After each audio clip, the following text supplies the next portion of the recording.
সুপ্রিয় সহকর্মী সাংবাদিক ভাইয়েরা, আসসালামু আলাইকুম। ইতিহাস সমৃদ্ধ জনপদ শাহজাদপুরের সাংবাদিকদের প্রাণের সংগঠন ঐতিহ্যবাহী শাহজাদপুর প্রেস ক্লাবের দ্বিবার্ষিক নির্বাচন আগামী 5 অক্টোবর শনিবার অনুষ্ঠিত হতে যাচ্ছে।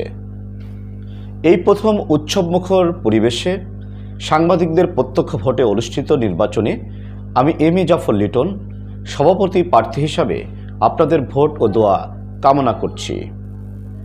প্রিয় সহকর্মীগণ, 1997 সালে একাদশ শ্রেণীতে অধ্যয়নকালীন সময়ে বগুড়া থেকে প্রকাশিত দৈনিক সাতমাথা পত্রিকার মাধ্যমে আমার সাংবাদিকতার পথ চলা শুরু হয়।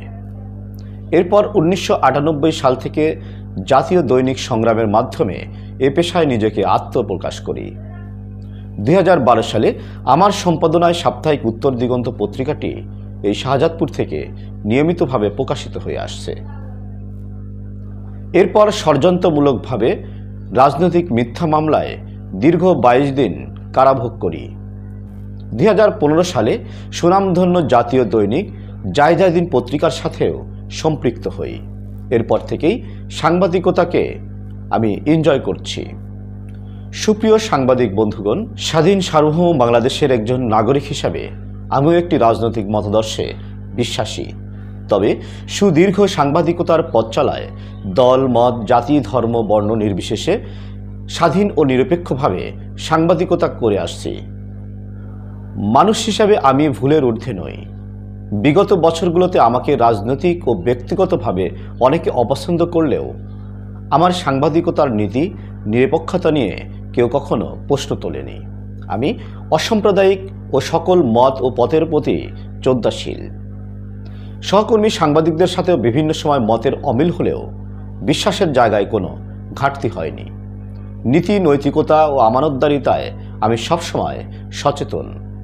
তাই আগামী দিনে শাহজাদপুর প্রেস ক্লাবের প্রতিটি সদস্যের অধিকার রক্ষা, যথোপযুক্ত মর্যাদা, প্রাপ্য সম্মান, বিপদে আপদে অগ্রণী ভূমিকা পালন করতে চাই। সময়ের সাথে আধুনিকতার আবহে পরিচ্ছন্ন আলোকিত একটি প্রেস ক্লাবে রূপান্তর করতে চাই।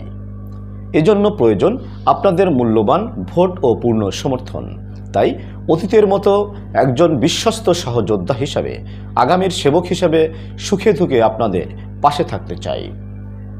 কথার ফুলঝুরি নয়, আস্থা রাখুন, কাজে প্রমাণিত হবে, পূরণ হবে আপনাদের আশা এবং আকাঙ্ক্ষা। পরিশেষে আপনারা একটি ভোট পবিত্র আমানত।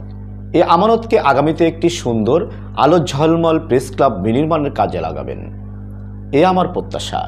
সবাই সুন্দর থাকুন, নিরাপদে থাকুন, সুস্থ থাকুন। আল্লাহ হাফেজ।